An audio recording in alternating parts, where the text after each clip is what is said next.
Content warning. Episodes of Grey Matter may contain themes and depictions of extreme mental illness, traumatic bodily harm, and death. If you aren't in the right headspace to engage with those depictions right now, maybe this episode should wait for another time. Otherwise, proceed with caution.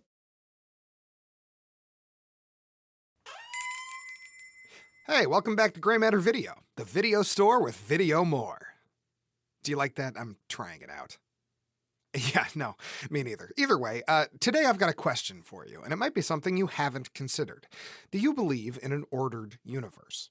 Do you think the world's struggle is one of heavenly good and primordial evil, or a complex web of semi-intelligent life with infinite overlapping needs and desires, trapped like mosquitoes in amber in a world with tragically finite resources? Whose hands sit at 10 and 2 on the wheel that turns the world? The state? The church? Some inexplicable force that seeks our good over our harm? Or is the simplest truth of life that no one is in control? Is it a comforting thought? No, but it may be a necessary one for those who seek meaning in a world of chaos, confusion, and conflict. And to those who deny it, well, down that road may lie madness. This tape is called War of the Worlds, and it's about a town full of people that are forced to face their own fragility in a way they haven't had to before. Will they make it out unscathed? No. Can any of us?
War of the Worlds, Part 1, Inferno. Written and directed by Jonathan Inbody, and adapted from the novel The War of the Worlds by H.G. Wells.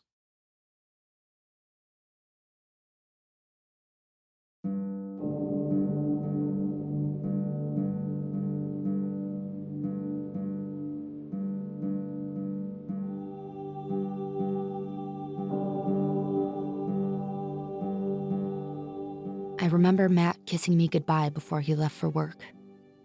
I stirred, the way I usually do, and he ran a gentle hand through my hair and whispered to go back to sleep. To think, it might have been the last time I ever saw him. At the end of all this, Mr. Ogilvy, the astronomer, my old science teacher, left a note with my name on it pinned to his front door. I think he thought his words would be important somehow, some final testament to the last days of the human race. I'm going to read them for you now. No one could have believed, at least not seriously, not soberly, that only a quarter of the way through the 21st century, human affairs were being watched from the timeless voids of space. But we were being scrutinized, observed, watched the way a man with a microscope watches the creatures that swarm and multiply in a drop of water. How could anyone have known, even considered the possibility that as the human race marched steadily to oblivion, intelligences vastly superior to our own were watching the earth with envious eyes? But slowly, surely, they made their plans against us. There's more, almost another page, but past this point the words are hard to read through the blotches and smudges of his dried tears. He ends the letter with 2 simple lines. In his own hopeless way, I think he may have considered it a joke. Question: what do you call it when a tardigrade eats a family of protozoa? Answer: you don't call it a genocide. Where was I? Oh, at Matt kissing me goodbye.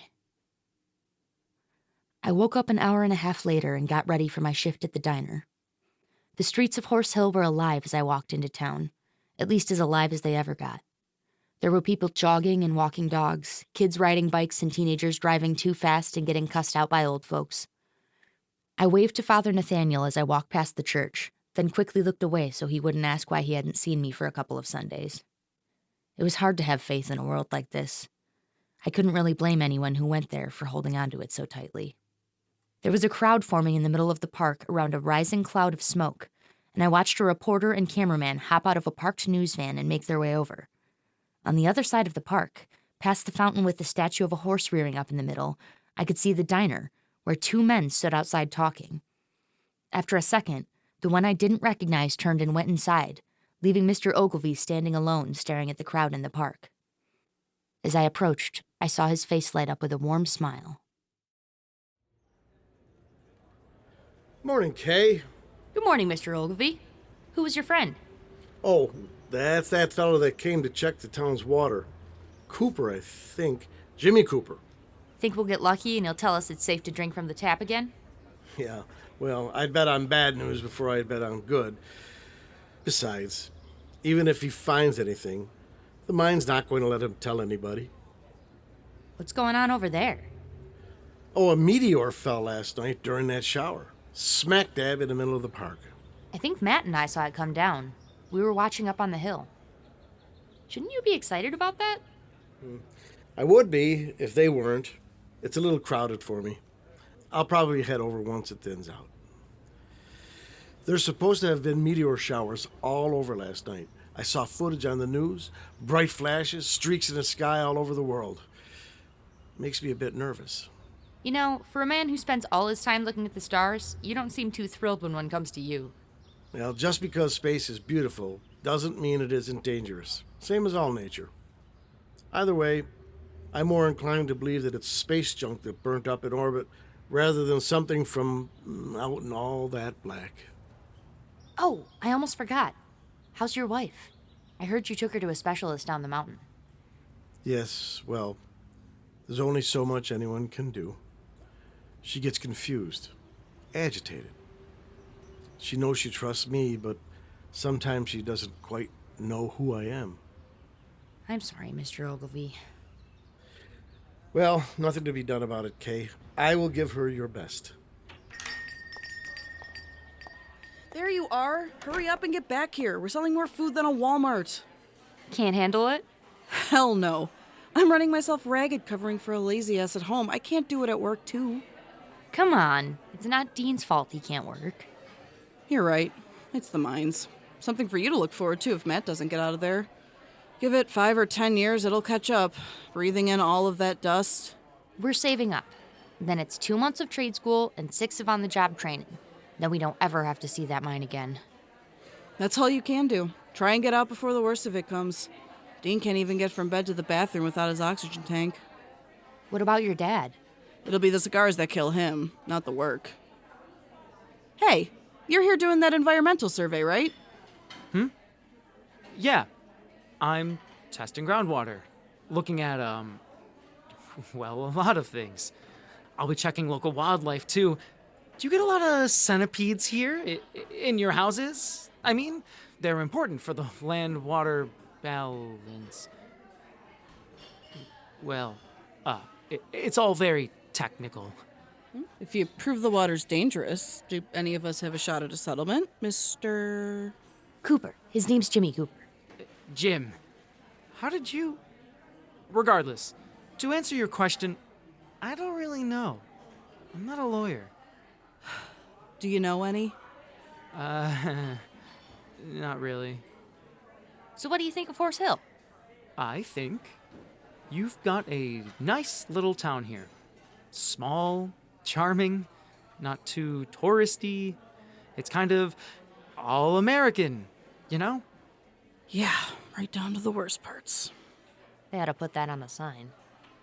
Hey, if you folks want to go see that thing, the crowd's getting a little lighter. Reporter burned his hand trying to touch it. He swore up a blue streak in front of about 30 kids. Was he live? I didn't even think of that. I kind of hope so. The four of us walked out into the park, Michelle staying a few steps behind so she could turn to check on the diner every few seconds.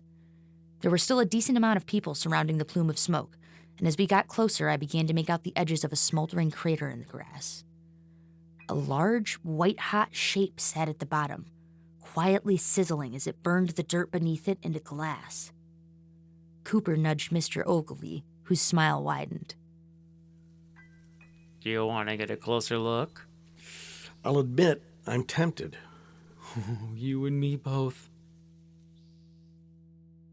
A burst of steam whistled out of the object in the crater. We all jumped, a wave of shock rippling through the crowd, and when the whistle slowed and stopped, people began to chuckle. Do meteors whistle, Mr. Ogilvy? Not in my experience. All right, I can't help myself. I'm going to get a closer look. Be careful. I will. Ogilvy and Cooper walked over to the edge of the pit, and Cooper helped steady the old man so he could step down into it without falling. I looked over at Michelle, who was staring at the diner, then glanced nervously back at Ogilvy. He slowly moved towards the object in the crater, wiping steam off of his glasses with his thumb as he squinted to get a better look at it. Well, Mr. Ogilvy? Is it a meteor? Or a spaceship? I don't know what it is. Well, don't keep us in suspense. The crowd slowly moved closer with Cooper and I at its front, all of us creeping to the edge of the smoldering crater like a group of frightened children. Inside, Mr. Ogilvy wiped sweat off his forehead with the back of his hand, then crouched down and stared at the squat cylindrical shape. It was wide and long, half curved like a flattened cigar the shape of an oversized coffin, but it was strange. Its rough, metallic surface, still glowing white with heat, was covered in bumps and ridges like the blackened shell of a massive crustacean, and it had the reflective sheen of snakeskin. It seemed to pulse somehow, almost tremble, and when Mr. Ogilvy shifted, reaching out to touch it with curious wonder before pulling his hand back, it twitched, as if to shrink away from him. I don't think this is a good idea. Is it alive? I did my undergrad in biology. Should I...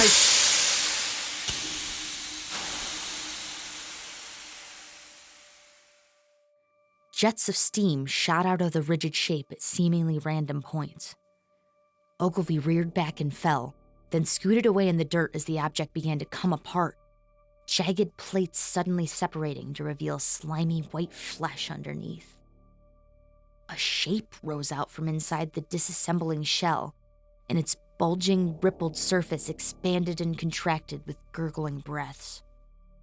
It was the size of a bear, a somewhat similar shape, too, and it carried the sort of low, tense body language that made it seem ready to strike.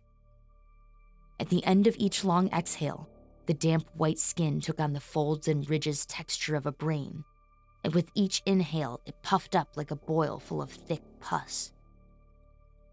At what must have been its front, more of a convex bulge than a head, a sharp beak jutted out underneath 3 pinprick holes, and underneath its bulbous, hunched body, countless tentacle, finger, arms dangled down, coiling and uncoiling on flexible knuckles.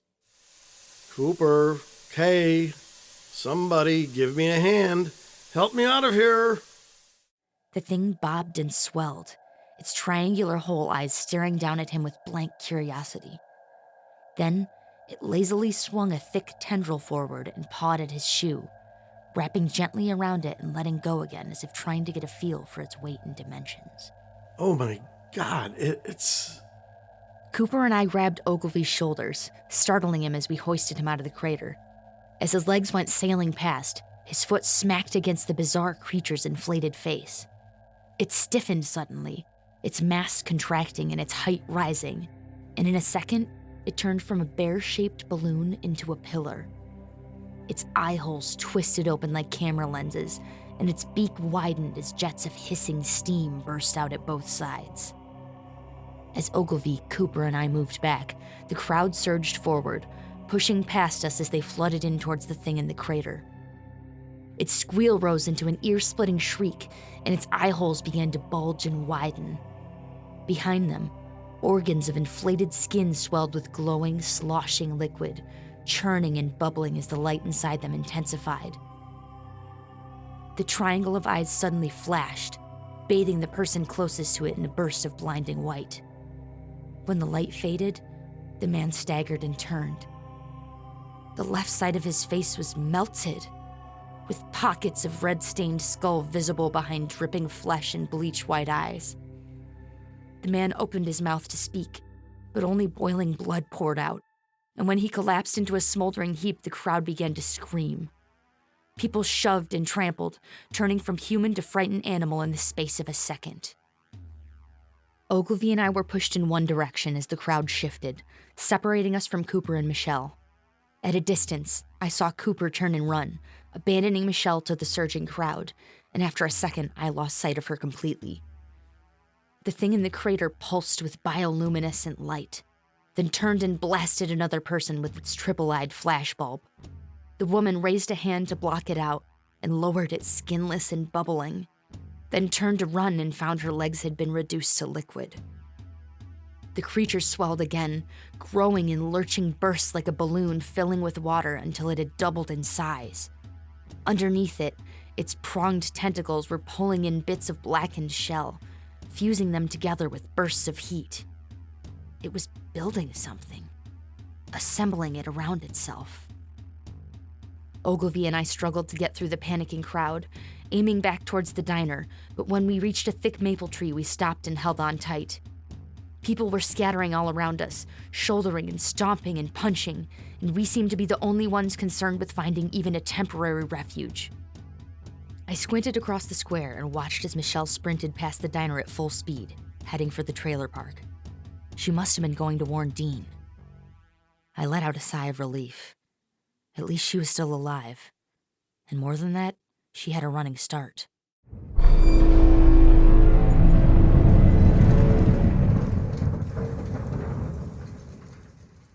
An impossibly massive shape rose up from inside the crater. Thick clouds of steam billowed out through its rough, spike and ridge-covered surface, pouring out into the open air like a burning storm cloud. From inside the twirls and gusts of vapor, I could see the same black steel color of the cylinder glittering out. The armor plates that made up the huge, rigid shape shifted and slid, then thunked into place to form a gigantic metal skull with a crested crab shell helmet. Underneath the massive, gleaming skull, sprouting out from a bulging sphere of exposed, sickly white flesh, were 3 twisting tree trunk legs covered in black armor.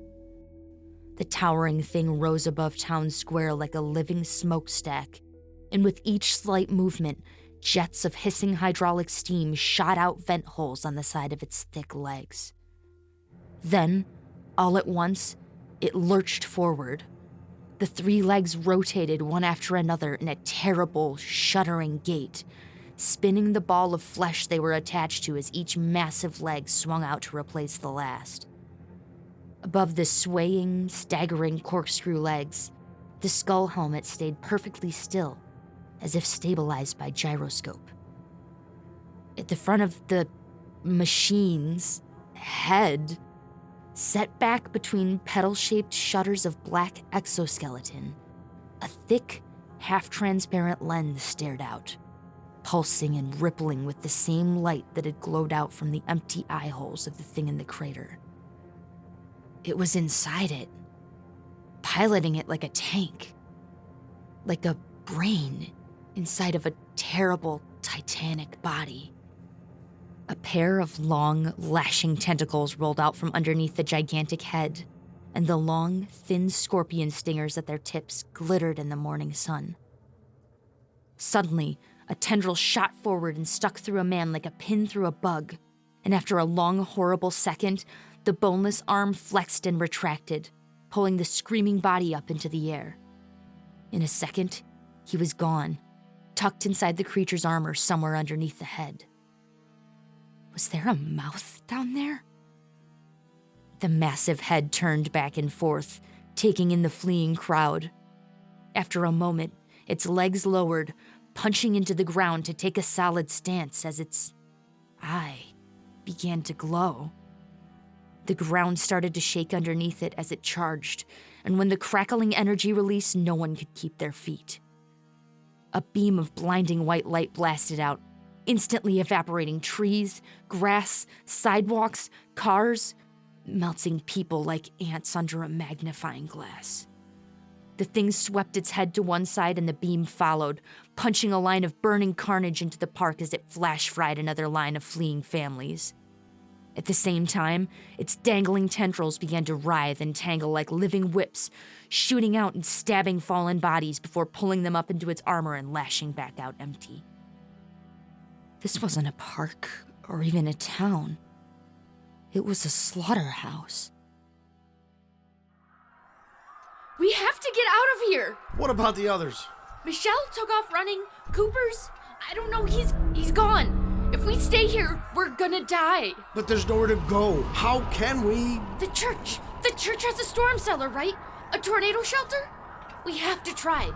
Please, Mr. Ogilvy, we have to try. Come on! I pulled him along and sprinted across the park, trying not to gag at the smell of burning flesh in the air all around us. Someone grabbed my ankle and I screamed, stumbling back as I looked down to see a woman's upper half dragging itself through smoldering grass. She was already dead, but her body didn't know it yet. Up ahead, a man holding an empty, bloody wheelchair stared past me, his face twisted in horror. I turned to follow his gaze, just in time to see the towering tripod tear itself free of the ground it had mounted itself in and begin to stride forward.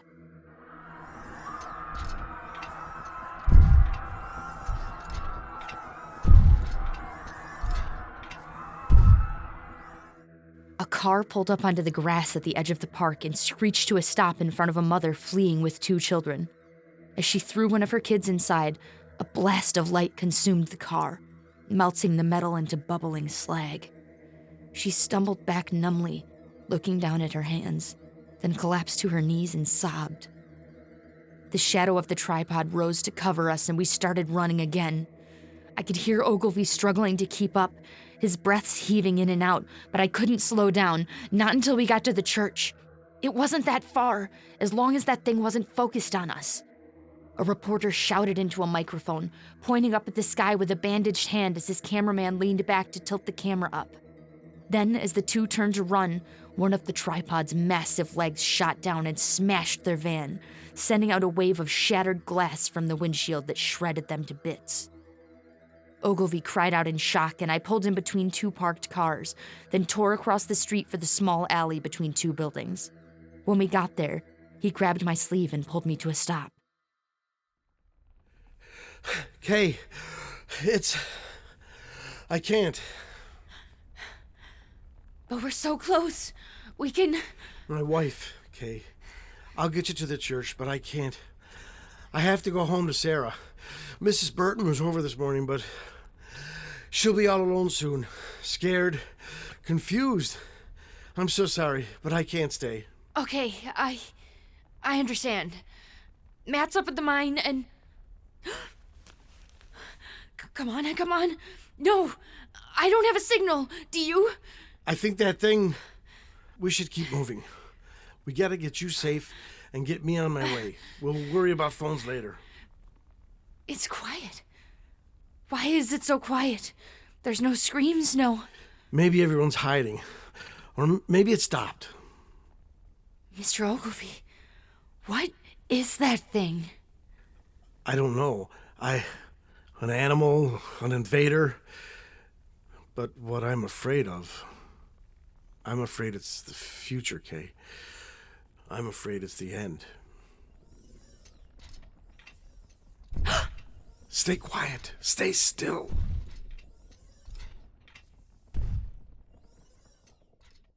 We pressed ourselves against the brick wall and stared down at the end of the alley. then watched as a massive leg strode past. As the tripod walked down the street, crushing the blacktop, strings of red tendon trailed behind it, dragging along and leaving damp streaks on the sidewalk. Every now and again, one of the wet strings would stick to something and tear free, then float to the ground like a spiderweb and settle wherever it landed. I traced the tendons up to the back of the tripod, where a neck would have stretched out from underneath the back of the skull. There, in between two crests of black armor, was a shape like the mouth of a whale, filled with thin, prismatic hairs that formed a filter around the lengths of red weed that came spilling and sagging out. No, not a mouth. The back end of a garbage disposal. I shuddered, clasping a hand over my mouth to keep from screaming. There was a reason it was red. Come on, let's get moving before it sees us again. It's... I know, but we have to keep moving. They can't all be hiding. They can't all be... It's hunting. We need to get off the streets. Come on, don't lose it on me now. What if people made it home?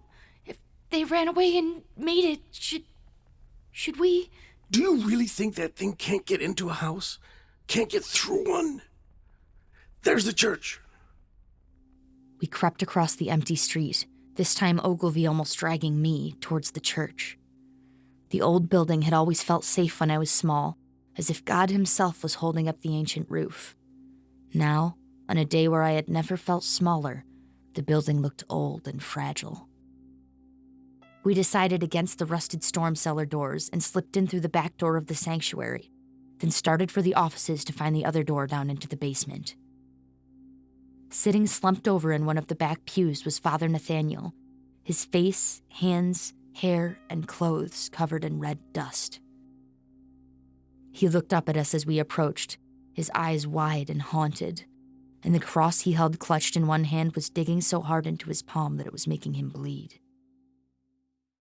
Are you all right, Nate? And what's that on you? It's the organist. Mrs. Pearson and her son. One second they were there, and then, from dust were you born, and to dust you shall return. What about the shelter, Father? Is it locked? Is there... It's never locked. I always thought it was silly. Zachary always took care of it, made sure there was canned food and jugs of water, but God help me. I thought he was overreacting. Oh, hello, Kay. I'm sorry. I didn't, I'm not quite myself today. Yeah, I know what you mean. Okay, are you feeling better now, Kay?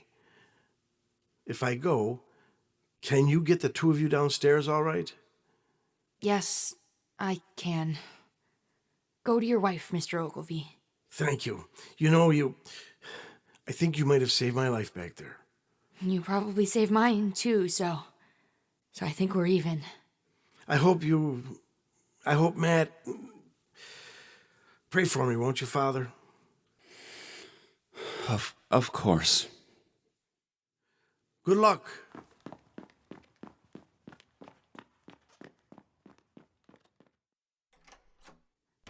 Let's get you up, get some of that dust off you.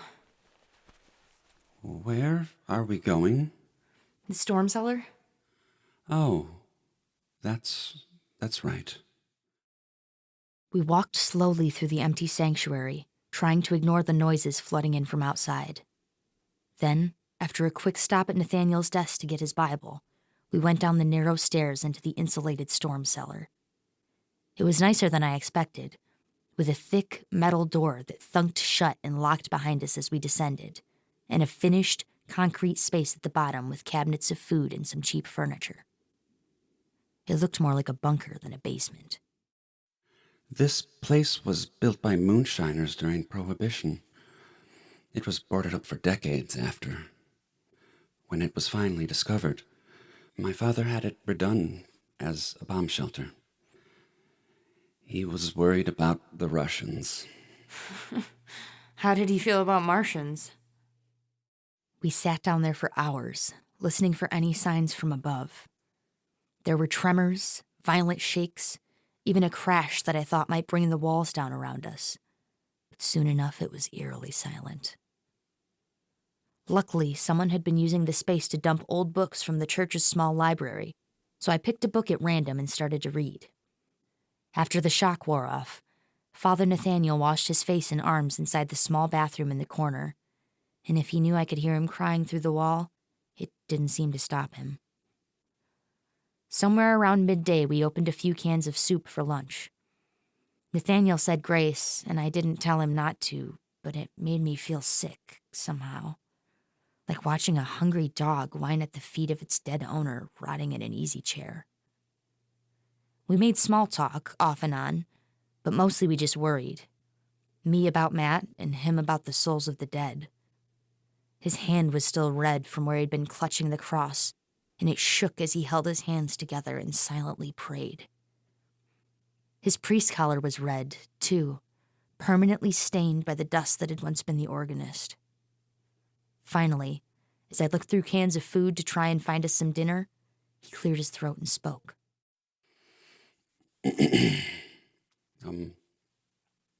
Kay?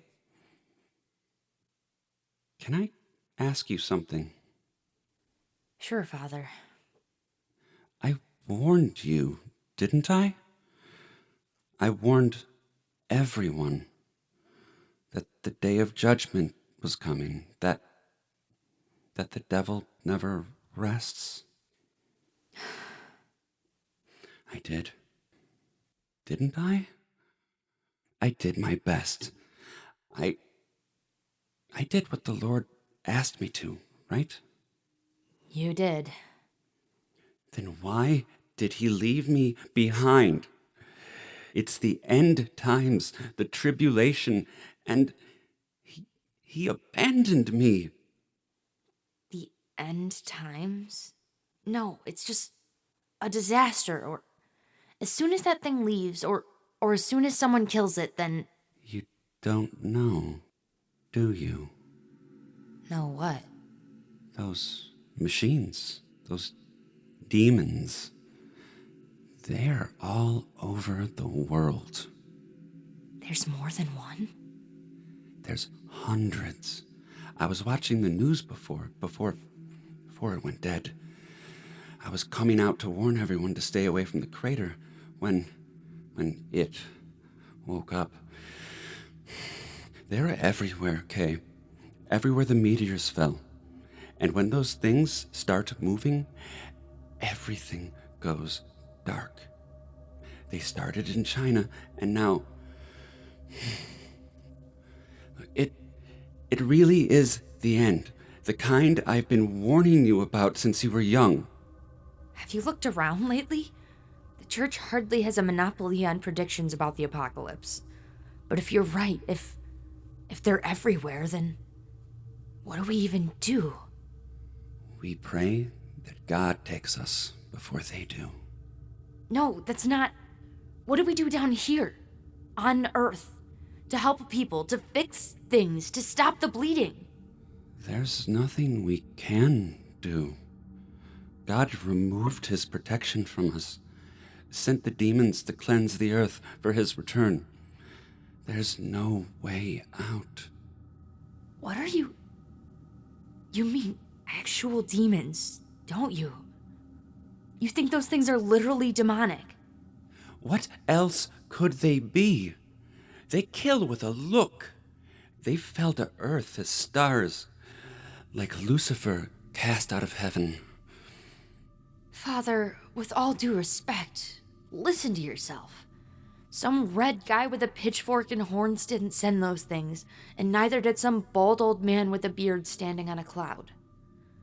I mean, this is the problem with you people. You act like you have some great understanding of the world, but you're children. God's not some dad away at work who's going to be mad that you didn't clean up the toys all over the living room floor. He's not going to ground you for staying out too late or taking the car without permission. There's a real world out there with real consequences.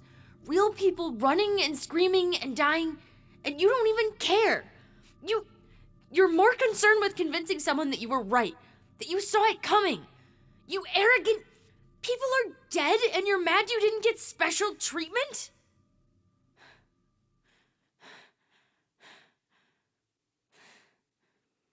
I'm sorry.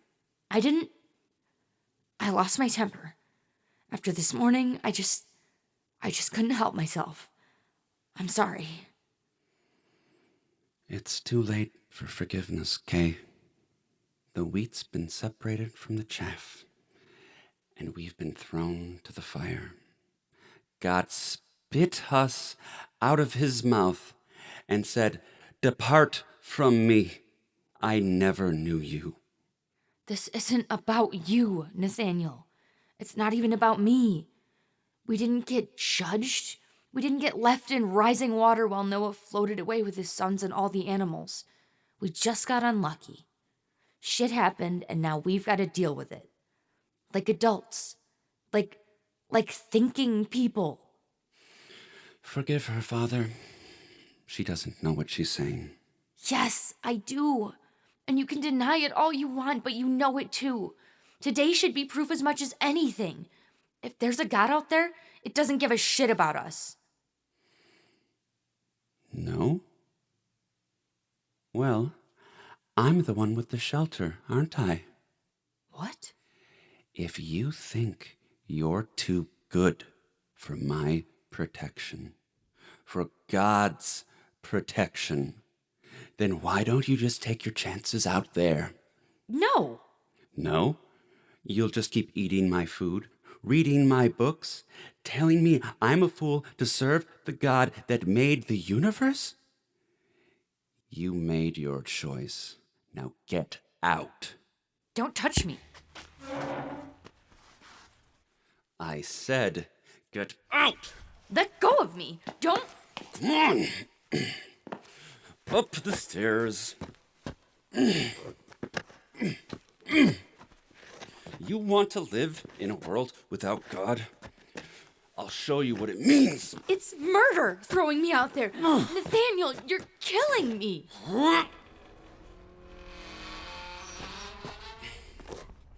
And don't come back unless you...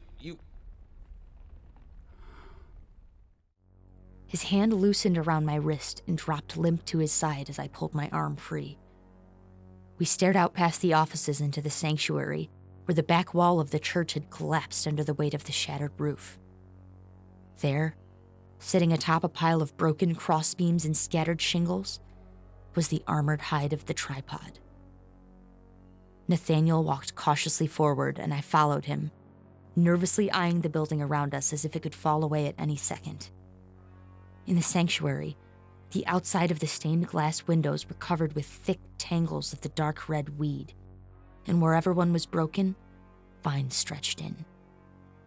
As we approached the gigantic, toppled thing, we looked out through the smashed-in entrance to the church at what was left of the town of Horse Hill. It was a quiet night, cloudless and bright under the stars, and there was nothing left alive. The red weed covered everything, from the grass to the sidewalks and cars to every inch of every building that wasn't completely destroyed. In the distance, I could see the fountain in the park completely engulfed, with strands of vibrant red twisted around the horse statue like ropes binding it to the earth. I reached out to touch the massive armor lying in front of me, then thought better of it and pulled back my hand.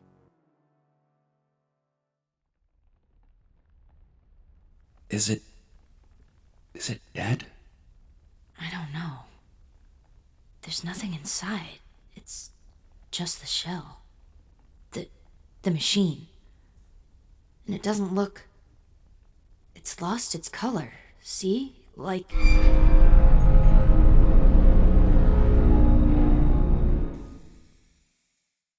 A massive shape rose into the night sky and blotted out the moon. It gleamed in the starlight, its 3 legs swaying slightly as its head tilted down to look at the ruined church. And as I looked up at it, somehow I knew. It was the same thing I had seen this morning, only much bigger. It molted, shed the old armor so that it could grow. Get down, Father! I pulled Nathaniel behind a pew, and we crouched in terrified silence as a spotlight from the massive thing's eye ran up the church steps and past the collapsed entrance. Nathaniel grabbed my hand and held it tightly, then started to creep slowly forward on his knees. This is our chance. God wouldn't deny heaven to a martyr. What? What are you talking about? I was wrong, Kay. We can escape. God hasn't forsaken us. He's giving us a chance to lay down our lives, to prove we trust him, to prove we love him. No, let go of me. You'll get his attention. Nathaniel's eyes seemed to glow in the dark as he dragged me towards the edge of the pew, and he began to quietly whisper to himself as my free hand scrambled for anything I could hold on to. I came across a discarded Bible, its binding cracked and pages loose, then gripped it tightly and pulled it close, waiting for the next time he turned his head. The Lord is my shepherd, I shall not want. Be quiet, Father, it'll hear you. He maketh me to lie down in green pastures. He leadeth me beside the still waters. He restoreth my soul. He leadeth me down paths of righteousness for his name's sake. Nathaniel, please, don't make me do this. Yea, though I walk through the valley of the shadow of death, I will fear no...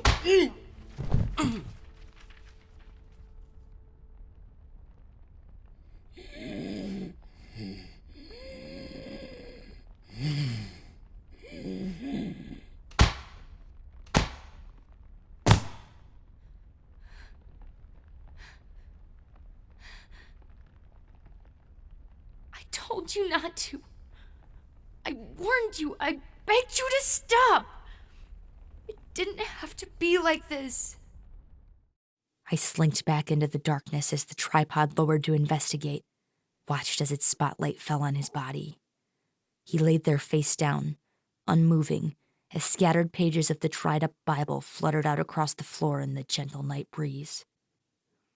After a second, a long tendril stretched down and wrapped around his head, then dragged his limp body down the aisle, through the collapsed front door, and lifted him up and out of sight. The tripod turned and walked away as I sat huddled in the dark, and when I pulled myself up to make sure it was gone, I saw 2 more of the towering shapes on the horizon. As I stared at what had once been the town I'd grown up in, as I looked up the mountain at the mine to see a massive plume of smoke drifting up into the night sky, something broke inside of me. Until then, I must have thought, somewhere deep down, in some part of me that was still a child, that there was some help coming, some rescue. Maybe not God, maybe not Superman, maybe not a benevolent universal force, but something. Someone. I must have thought that no matter how bad things got, the world could still be saved. But looking at it now, I knew, not in some clinical sense, but in real, tangible fact. Whatever else this world was, it wasn't ours anymore.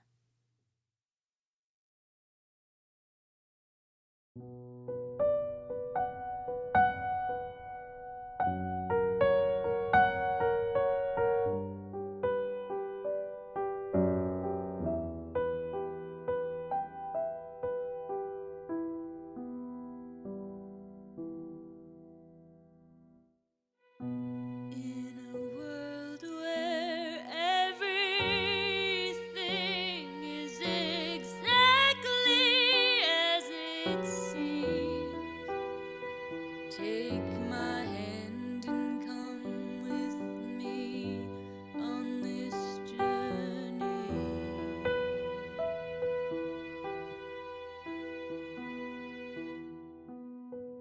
Is there a monster hiding just beyond the door?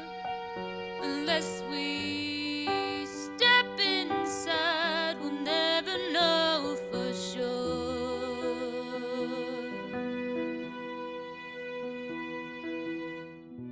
In a world of black and white, it all fades to gray. In a place of wrong and rights, it all bleeds away. So as the sky begins to fall, how can any of it matter at all?